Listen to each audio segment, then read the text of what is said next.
ಎಲ್ರಿಗೂ ನಮಸ್ತೆ. ಇವತ್ತಿನ ವಿಡಿಯೋದಲ್ಲಿ ಮಟನ್ ಕರಿ ರೆಸಿಪಿನ ಶೇರ್ ಮಾಡ್ತಾ ಇದ್ದೀನಿ. ತುಂಬ ಸರಳವಾಗಿ ಮಾಡಿರುವಂತಹ ಒಂದು ರೆಸಿಪಿ. ಬನ್ನಿ ನೋಡೋಣ ಹೇಗೆ ಮಾಡೋದು. ಮೊದಲಿಗೆ 1 kgಯಷ್ಟು ಮಟನ್ನ ತೊಗೊಂಡಿದ್ದೀನಿ. ಇದನ್ನು ನೀಟಾಗಿ ವಾಶ್ ಮಾಡಿ ಎತ್ತಿಟ್ಕೊಂಡಿದ್ದೀನಿ. ಈಗ ಇದಕ್ಕೆ 1/4 ಸ್ಪೂನಷ್ಟು ಹಳದಿ ಪೌಡರು, ಹಾಗೆ 2 ಸ್ಪೂನಷ್ಟು ಅಚ್ಕಾರದ ಪುಡಿನ ಹಾಕ್ಕೊಳ್ತಿದ್ದೀನಿ. ಒಂದು ವೇಳೆ ಮಟನ್ ಮಸಾಲ ಇದ್ದರೆ 1 ಸ್ಪೂನ್ ಅಚ್ಕಾರದ ಪುಡಿ, 1 ಸ್ಪೂನು ಮಟನ್ ಮಸಾಲ ಪೌಡರ್ನ ಹಾಕ್ಕೊಂಡ್ರೆ ಚೆನ್ನಾಗಿರುತ್ತೆ. ಹಾಗೆ 1.5 ಸ್ಪೂನಷ್ಟು ಧನಿಯಾ ಪೌಡರು, ಹಾಗೆ 2 ಸ್ಪೂನಷ್ಟು ಶುಂಠಿ ಬೆಳ್ಳುಳ್ಳಿ ಪೇಸ್ಟು, ಹಾಗೆ ಸ್ವಲ್ಪ ಕೊತ್ತಂಬರಿ ಸೊಪ್ಪನ್ನ ಹಾಕಿ ಮಿಕ್ಸ್ ಮಾಡ್ಕೊಳ್ತಾ ಇದ್ದೀನಿ. ನಾನಿಲ್ಲಿ ನೀಟಾಗಿ ಮಿಕ್ಸ್ ಮಾಡಿ ಮ್ಯಾರಿನೇಟ್ ಮಾಡಿ ಎತ್ತಿಡ್ತಾ ಇದ್ದೀನಿ. ಒಂದು 10ನಿಂದ 15 ನಿಮಿಷ ಎತ್ತಿಟ್ರೆ ಸಾಕು, ಚೆನ್ನಾಗಾಗ್ತದೆ. ನೀಟಾಗಿ ಕಲಿಸ್ಬೇಕು, ಎಲ್ಲ ಕಡೆ ಮಸಾಲ ಮಿಕ್ಸ್ ಆಗಬೇಕು. ನೀರು ಹಾಕಬಾರ್ದು, ನೀರು ಹಾಕದೆ ಹಾಗೆ ಕಲಿಸ್ಬೇಕು, ಚೆನ್ನಾಗಾಗ್ತದೆ. ಹಾಗೆ ಈಗ ಇದಕ್ಕೆ ನಾನು ಒಂದು 2ರಿಂದ 3 ಡ್ರಾಪಷ್ಟು ನಿಂಬೆ ರಸನ ಹಿಂಡ್ತಾ ಇದ್ದೀನಿ. ಒಂದು ಪ್ಲೇಟ್ನ ಮುಚ್ಚಿ ಹಾಗೆ ಎತ್ತಿಡ್ತಾ ಇದ್ದೀನಿ. ನೆಕ್ಸ್ಟ್ ಒಂದು ಸಣ್ಣ ಬಾಣಲೆನ ಇಟ್ಕೊಂಡಿದ್ದೀನಿ. ಅದಕ್ಕೆ ಒಂದು 3 ಸ್ಪೂನಷ್ಟು ಎಣ್ಣೆನ ಹಾಕ್ಕೊಳ್ತಾ ಇದ್ದೀನಿ. ಎಣ್ಣೆ ಬಿಸಿ ಆಗಬೇಕು. ಎಣ್ಣೆ ಬಿಸಿ ಆದ ನಂತರ ಸಣ್ಣದಾಗಿ ಹೆಚ್ಚಿಟ್ಕೊಂಡಿದ್ದಂಥ 2 ಮೀಡಿಯಮ್ ಸೈಜ್ದು ಈರುಳ್ಳಿ, ಹಾಗೆ ಒಂದು ಸ್ವಲ್ಪ ತೆಂಗಿನಕಾಯಿ, ಅಂದರೆ 2ರಿಂದ 3 ಚೂರು ತೆಂಗಿನಕಾಯಿ, 1 ಟೊಮೆಟೊ ದೊಡ್ಡದು ಹುಳಿ ಟೊಮೆಟೊನ ತೊಗೊಂಡಿದ್ದೀನಿ, ಹಾಗೆ 2 ಹಸಿಮೆಣಸಿನಕಾಯಿ, 2 ಬೇ ಲೀಫು, ಹಾಗೆ ಸ್ವಲ್ಪ ಮಸಾಲನ ಹಾಕ್ತಾಯಿದ್ದೀನಿ. ನಾನಿಲ್ಲಿ ಮಸಾಲನ ಜಾಸ್ತಿ ಆ್ಯಡ್ ಮಾಡ್ತಾಯಿಲ್ಲ.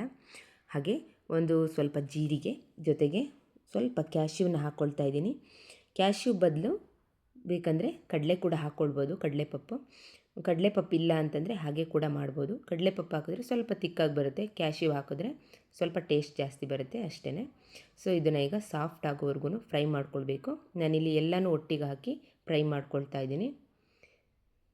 ಬರೀ ನೀರು ಡ್ರೈ ಆದರೆ ಸಾಕು, ತುಂಬ ಫ್ರೈ ಆಗೋದೇನು ಬೇಡ. ಈಗ ಸಾಫ್ಟ್ ಆಗಿದೆ. ನಾನಿಲ್ಲಿ ಫ್ಲೇಮ್ನ ಆಫ್ ಮಾಡಿ ಇದು ತಣ್ಣಗಾಗ್ಲಿಕ್ಕೆ ಬಿಡ್ತೀನಿ. ತಣ್ಣಗಾದ ನಂತರನೇ ಮಿಕ್ಸಿನಲ್ಲಿ ಹಾಕಬೇಕು. ನೆಕ್ಸ್ಟ್ ಒಂದು ಕುಕ್ಕರ್ನ ಇಟ್ಕೊಂಡು ಅದಕ್ಕೆ 2 ಸ್ಪೂನಷ್ಟು ಎಣ್ಣೆನ ಹಾಕ್ಕೊಂಡಿದ್ದೀನಿ. ಎಣ್ಣೆ ಬಿಸಿಯಾದ ನಂತರ ಸಾಸಿವೆ, ಹಾಗೆ ಸಣ್ಣದಾಗಿ ಹೆಚ್ಚಿದ್ದಂಥ 1 ಈರುಳ್ಳಿ, ಸ್ವಲ್ಪ ಕರಿಬೇವು, ಇದಿಷ್ಟನ್ನು ಹಾಕ್ಕೊಂಡು ಚೆನ್ನಾಗಿ ಫ್ರೈ ಮಾಡ್ಕೊಳ್ಬೇಕು. ಒಂದು 50% ಫ್ರೈ ಆದರೆ ಸಾಕು, ಚೆನ್ನಾಗಾಗುತ್ತೆ. ಲೋ ಫ್ಲೇಮಲ್ಲಿಟ್ಟು ಫ್ರೈ ಮಾಡ್ಕೊಳ್ಬೇಕು, ಇಲ್ಲಾಂದರೆ ಈರುಳ್ಳಿ ಸೀದೋಗ್ಬಿಡ್ತದೆ. ಈರುಳ್ಳಿ ಒಂದು 50% ಬೆಂದಿದೆ. ಈಗ ಇದಕ್ಕೆ ಮ್ಯಾರಿನೇಟ್ ಮಾಡಿಟ್ಟಿದ್ದಂಥ ಮಟನ್ನ ಹಾಕ್ಕೊಳ್ತಾ ಇದ್ದೀನಿ. ಹಾಗೆ 1.5 ಸ್ಪೂನಷ್ಟು ಉಪ್ಪನ್ನು ಹಾಕ್ಕೊಳ್ತಾ ಇದ್ದೀನಿ. ಇದಕ್ಕೆ ಮೊಸರು ಕೂಡ ಹಾಕ್ಕೊಳ್ಬೋದು, ಚೆನ್ನಾಗಿ ಬರುತ್ತೆ. ನಾನಿಲ್ಲಿ ನಿಂಬೆ ರಸನ ಹಾಕಿರೋದ್ರಿಂದ ಮೊಸರನ್ನು ಸ್ಕಿಪ್ ಮಾಡ್ತಾ ಇದ್ದೀನಿ. ಮೊಸರು ಹಾಕಿದ್ರೂ ಕೂಡ ಸಾಫ್ಟ್ ಬರ್ತದೆ, ಆದರೆ ತುಂಬ ಹಾಕಬಾರ್ದು. ಒಂದು ಸಣ್ಣ ಕಪ್ಪಲ್ಲಿ 1 ಕಪ್ಪಷ್ಟು ಹಾಕಿದ್ರೆ ಸಾಕು. ಈಗ ಇದನ್ನು ನೀಟಾಗಿ ಮಿಕ್ಸ್ ಮಾಡಬೇಕು.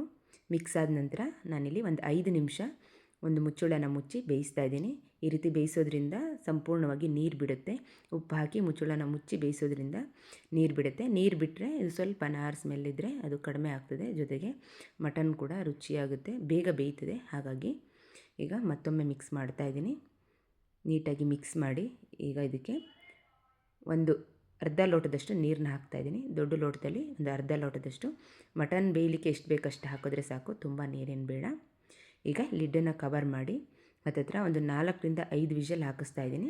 4 ವಿಷಲ್ ಹಾಕಿಸಿದ್ರೆ ಸಾಕು, ಚೆನ್ನಾಗಿ ಬರ್ತದೆ. ಇದು ವಿಷಲ್ ಆಗೋದ್ರೊಳಗಡೆ ನಾನಿಲ್ಲಿ ಮಸಾಲಾನ ರುಬ್ಕೊಳ್ತಾ ಇದ್ದೀನಿ. ಮಸಾಲಾನ ಫ್ರೈ ಮಾಡಿ ತಣ್ಣಗಾಗ್ಲಿಕ್ಕೆ ಬಿಟ್ಟಿದ್ದೆ, ಸಂಪೂರ್ಣವಾಗಿ ತಣ್ಣಗಾಗಿದೆ.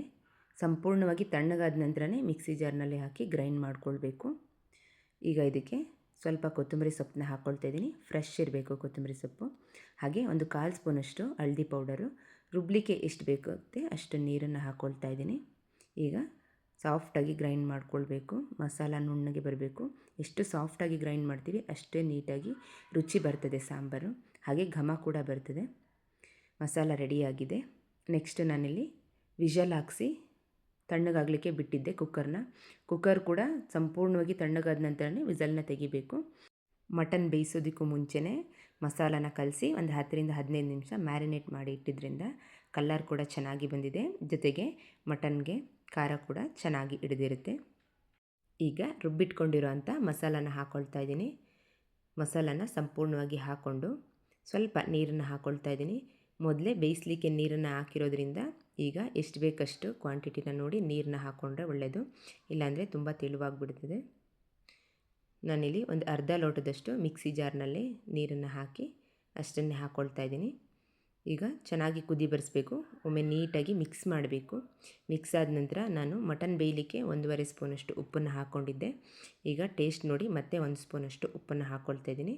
ಉಪ್ಪನ್ನು ಹಾಕಿ ಕುದಿ ಬಂದ ನಂತರ ನಾನಿಲ್ಲಿ ಒಂದು ಪ್ಲೇಟ್ನ ಮುಚ್ಚಿ ಒಂದು 5ರಿಂದ 10 ನಿಮಿಷ ಜೋರು ಕುದಿ ಬರಿಸ್ತಾ ಇದ್ದೀನಿ.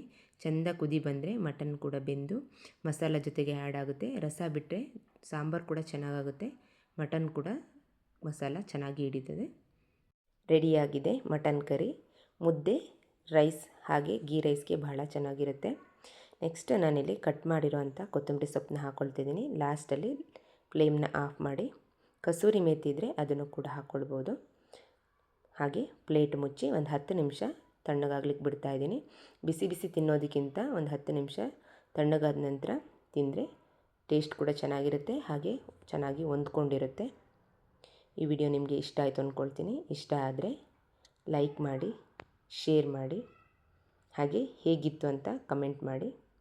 ಕೊನೆವರೆಗೂ ವಿಡಿಯೋ ನೋಡಿದ್ದಕ್ಕೆ ಥ್ಯಾಂಕ್ ಯು ಸೋ ಮಚ್.